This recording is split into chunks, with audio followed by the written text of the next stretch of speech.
Në pikën e kalimit kufitar vërmisë gjatë një kontrolli të përbashkët ndërmjet të zyrtarëve të doganës së Kosovës dhe policisë së Kosovës është zbuluar një rast i posedimit të paautorizuar të substancave narkotike.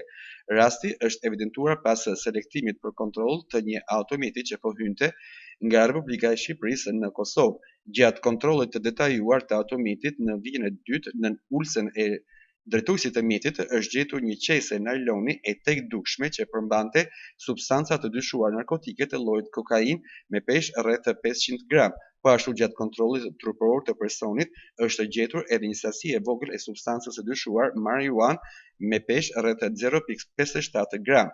Menjëherë pas zbulimit, personi i përfshirë është arrestuar dhe rasti është dorëzuar për trajtim të mëtejshëm tek njësitë kompetente të hetimeve të doganës dhe policisë së Kosovës.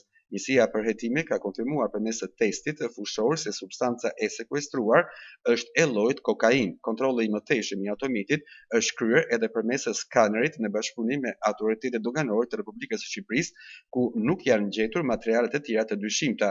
Drejtoria e hetimeve të doganës së Kosovës në bashkëpunim me Policinë e Kosovës do të vazhdojë veprimet hetimore për ndriçimin e plotë të rastit.